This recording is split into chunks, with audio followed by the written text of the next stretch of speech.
Fix your vibe to fix your face, literally, not figuratively, literally. Welcome back to my channel today, guys, for another video. If you are returning, you can see that we are in a little bit of a different space right now. I'm still in the midst of moving into this room. So from another room in my house to this room, and I'm loving it so much better, except for the fact that there's airplanes constantly flying over me because this room that I'm in is like facing the main street and all that stuff. So it's gonna kind of be a little bit loud, but it's okay because today we're going to talk about why being beautiful starts with being peaceful. Pretty starts with peace, okay? My goal is to further advocate the idea that starting with your internal is what creates true beauty.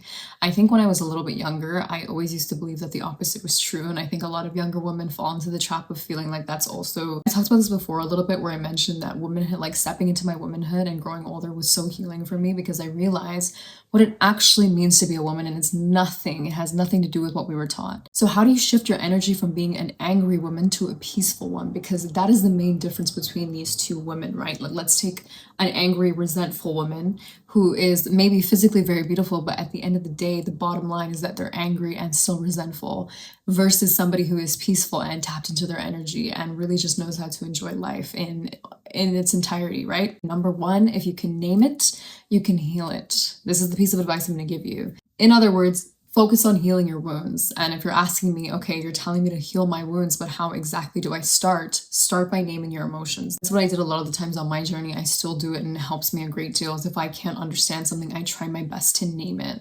If you have an emotion that's reoccurring, try your best to name it, because remember that if you can name it, you can heal it. The reason I say this is because it's proven that naming emotions can help calm the nervous system, which is exactly where the fight or flight response kicks in to begin with and why you get so, riled up. Another thing to make note of is the fact that you're not weaker when you're peaceful. This is the thing that a lot of people don't really understand. Is like peace is somebody who's boring or just not really tapped into the better things in life or the more fun things in life. But if anything, it's the opposite. You're not weaker when you're peaceful, you're stronger. Because why? Because you're not ruled by emotion. Number two, stop taking on so much responsibility. Start being selfish and stop feeling bad about it. A lot of us grew up seeing our mothers take on so much, and so now that we're adults, we believe that we had to do the same thing. But that is wrong. I was watching a podcast the other day, and a woman was she was another brown woman, and she was talking about the fact that her mom would cook for like 20 people first, and then she'd be the last one to eat. And that is the most relatable thing I've ever heard. My mom did the same, her mom did the same, and her mom before that did the same. Because it's this notion that you need to give to everybody else before you give to yourself. I don't know why that's been so normalized.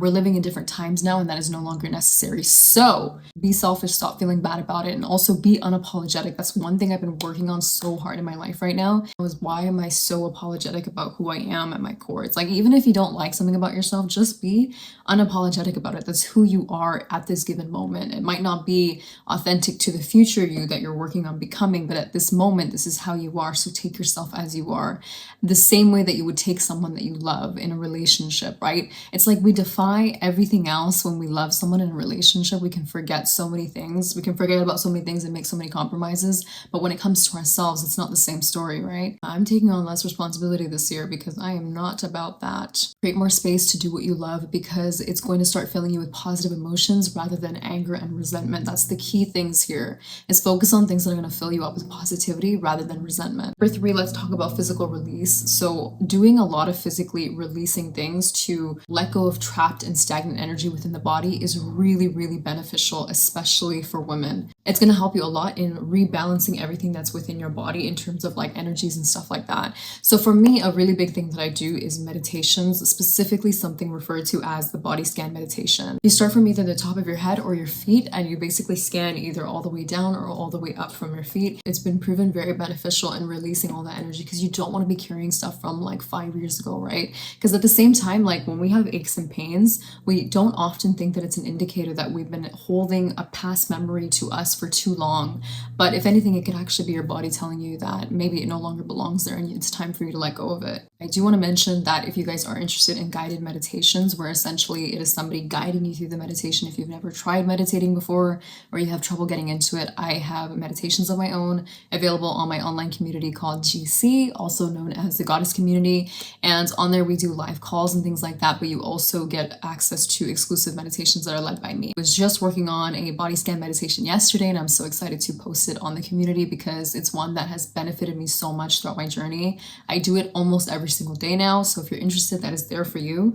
But anything at all that includes physical movement, such as dancing, walking, running, anything that's going to basically rinse all of that angry energy out of you, it's just good for you. It's not only enjoyable, but it's also good for you, and it takes all of that unnecessary garbage out of your system.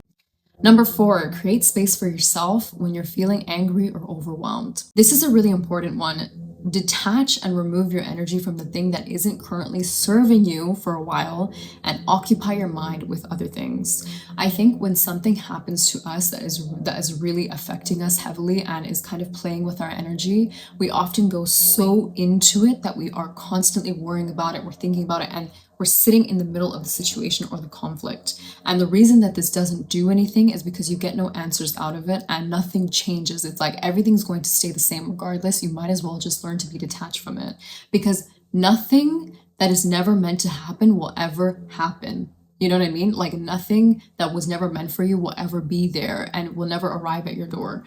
But the things that are always meant for you will find its way to you, regardless of, even if you try to isolate yourself, it will somehow find its way to you when you go to the grocery store, when you leave to go check the mail, whatever it is. Like the universe works in really crazy ways. I know it sounds corny because it's really overused now, but if you believe this, not as necessarily an obsessive sort of dogma that you're preaching and practicing in your own life, but something that you genuinely, you live as somebody who believes that you are so abundant and so lucky that only the things that are meant for you will arrive to you, and the things that are meant to leave your life will never come toward you anymore and will always just leave on their own. The reason I'm saying this is because if you're in the midst of a really bad situation, if you're looking for an answer, the most powerful thing that you can do is to sit alone for just 20 to 30 minutes. And that means no stimulation, no phone, no reading, no music, nothing. No stimulation, just you alone with your thoughts in a room, a quiet room preferably. And I swear to you, if you sit for those 20 to 30 minutes and an answer does not come to you, feel free to unsubscribe.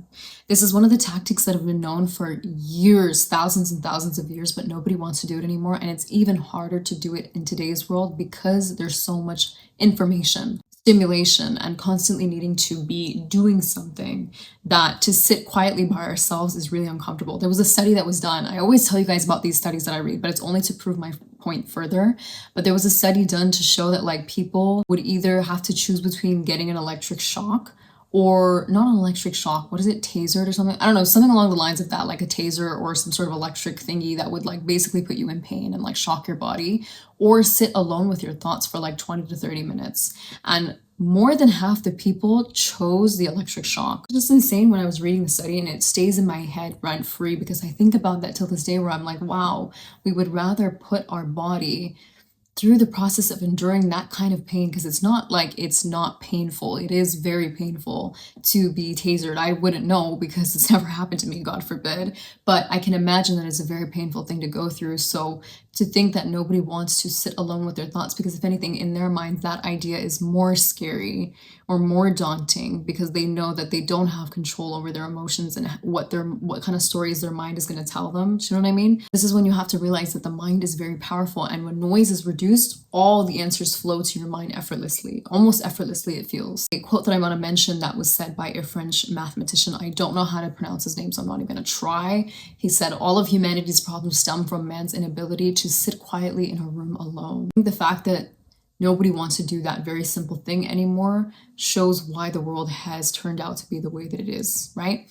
Number 5, creative expression. Women are very creative, and using our minds in a creative way can be very beneficial in allowing us to create peace in our lives. We love to plan things or maybe create things or do things because we think it looks beautiful. That's why we get our hair done. That's why we do our makeup and get our nails done. If this is something that resonates with you, obviously. If it doesn't resonate with you, this doesn't apply. Any time in my life, like every year of my life has always looked like me picking something different for creative expression.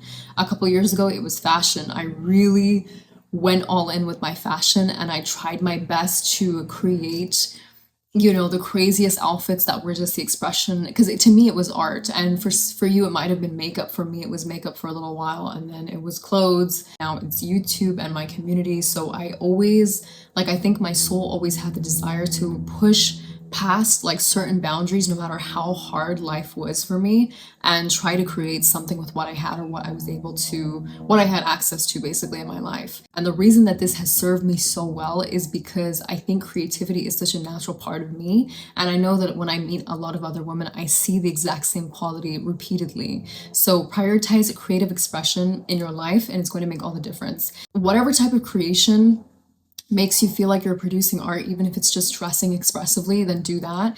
But it can be drawing, it can be painting, it can be writing, or doing something with your hands. I'm a very hands-on type of learner, so I love to get my hands dirty and try new things. Like, that's just the person I've always been. So it makes me enjoy making like things like clay, or like I'm gonna do pottery soon with my girlfriend, and it genuinely alleviates stress for me. So doing those little things really, really helps. Number 6, the last one, but my favorite one ever, which is stop listening to the advice of others who aren't living the life that you want. If you take a look at whose opinion you're valuing so much in your life, how much of their life do you actually want? I bet you the answer is none of it. When I look at all the people that told me something like I should take a different path, or were criticizing me or whatever I had to do, they didn't look like how I wanted to look. They didn't wake up and do the things I wanted to do. They didn't, have the same habits that I wanted. They didn't even make this type of money that I wanted. So why prioritize their opinion over what you could be doing with your life? You are wasting time listening to these losers. By losers, I don't mean trying to put somebody down, by people who lose in life, like literally lose in life. They're not winners, and they're always just going to be in the sidelines. And that's where they're going to stay forever. If you want to stay at the bleachers, if you want to stay in the cheap seats, they always say cheap seats are called cheap seats for a reason, okay? If you want to stay where the cheap seats are, you want to stay where the bleachers are, that's fine. But if you actually want to be in the game, playing the game, then you got to start to do things differently. And number 1 starts with not listening to all these other people around you, which includes surrounding yourself with really good people that are actually going to support your vision. I don't think you guys understand how hard of a thing that is to do, but it's a sacrifice that you have to make. All of the greats have done it. And if you want to be great, you got to do it too. Again, if you guys want to join the online community and you're interested in learning more or taking this journey a little bit further, it is there for you. But I love you so much, and I will see you guys in the next one.